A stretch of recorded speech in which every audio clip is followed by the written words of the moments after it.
Greetings again everyone, welcome back to my channel. Here we're going to solve another algebraic equation where we have x times x plus x is equal to 10. So in this equation we're going to find the value of x.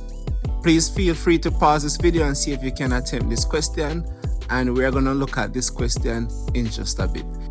Here's where I'm going to put my solution. And in the meantime, you can also look at my other videos to see how we solve other algebraic equations. Okay, so let us now begin. So we have x times x plus x is equal to 10. Now let us see what we have here. We have x times x, and we know that whenever we are multiplying powers with the same base, we rewrite the base and add the powers. So we have 1 plus 1 plus 1 is equal to 3. So we have x to the third power plus x is equal to 10. And then we can further bring the 10 over to the left hand side by subtracting it from the right and also on the left. So that gives us x to the power of 3 plus x minus 10 is equal to 0. Now if we look at our number term right here, which is negative 10, and negative 10 can be written as negative 8 minus 2. And we can use this, substitute 10 for this value into our equation. Now we would have x to the power of 3 minus 8 plus x minus 2 is equal to 0. In doing this, it makes our equation a lot easier to solve, as we can take 8, which is a cubic number, and subtract it from x cubed. So we will have x cubed minus 2 cubed plus x minus 2 is equal to 0. Now looking at what we see here, we have x cubed minus 2 cubed, which is an example of the difference of 2 cubes. So here is our rule for the difference of 2 cubes. Whenever we see a cubed minus b cubed, we can expand this by having a pair of double brackets, one with a minus b and the other is a squared plus ab plus b squared.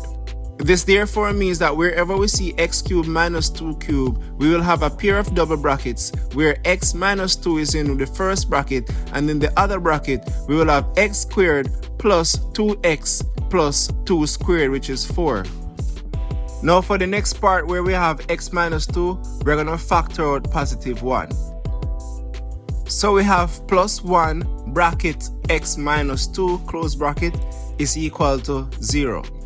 Now looking at what we have right here, we have x minus 2 in brackets, so we can factor out x minus 2. So that will actually give us x minus 2 in one bracket, and in the other bracket we will have x squared plus 2x plus 4, and we can take in the positive 1, so that's gonna give us 4 plus 1.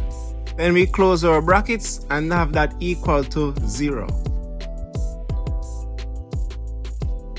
Now we have what we call a zero property rule, where if two numbers multiply together to give us 0, either one of them is equal to 0 or both of them equal to 0. So here we have x minus 2 is equal to 0, or we have x squared plus 2x plus 5 is equal to 0.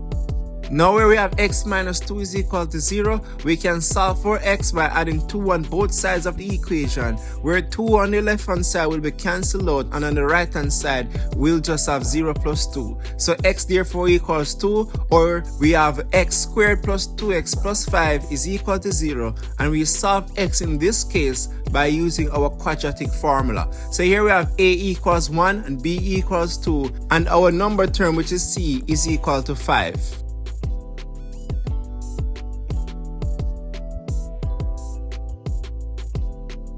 Now let us write out our quadratic formula, where we have x is equal to minus b plus or minus the square root of b squared minus 4ac all over 2a. And we use this formula to solve x by simply plugging in the values of a, b and c into the equation.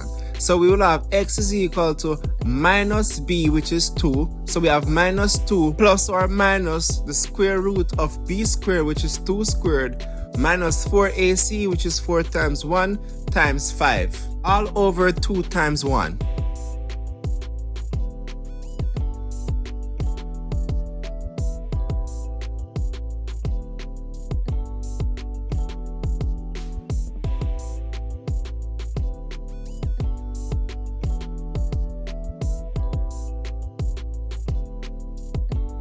So we actually simplify this equation as follows. We have minus 2 plus or minus the square root of 4 minus 20 all over 2.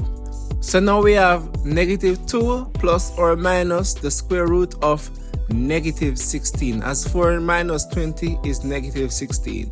And we have all of that over 2.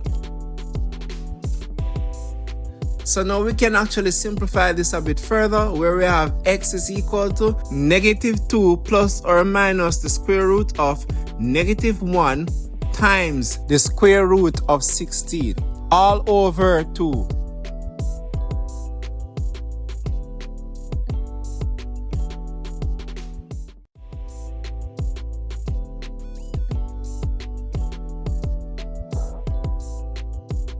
Now we know that the square root of negative 1 is I, our imaginary number.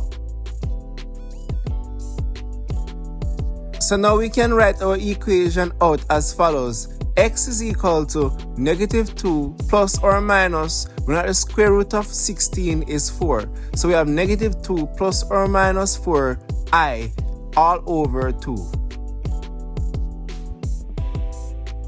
Now we can tidy our answer a bit further by having our equation written in one straight line. So we have negative 2 over 2 plus or minus 4i over 2.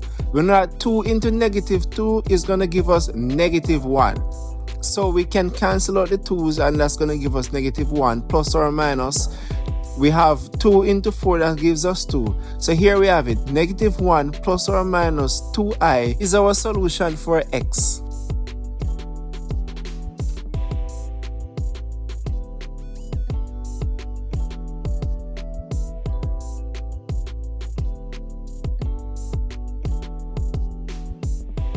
So here are our three solutions for x. We have x is equal to 2 for our first solution, and for the second solution we have x is equal to negative 1 plus 2i. Our third solution is that x is equal to negative 1 minus 2i. So there you have it. These are all our three solutions of x. We have here two complex solutions and one real solution. We can go ahead and try verifying our real solution, which is x is equal to 2. So we can plug that into the equation and see if we get our results to be true. So we have x times x times x plus x is equal to 10. And as we just say is that x is equal to 2. So we have 2 times 2 times 2 plus 2 is equal to 10. Now, if we were to go ahead and multiply all our 2's, we know that 2 times 2 times 2, that's going to give us 8. And then we have plus 2 is equal to 10.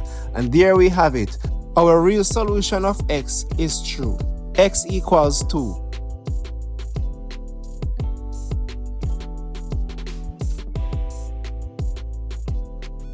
If you like more content like this, please remember to like, share, and subscribe. And stay tuned for more math videos.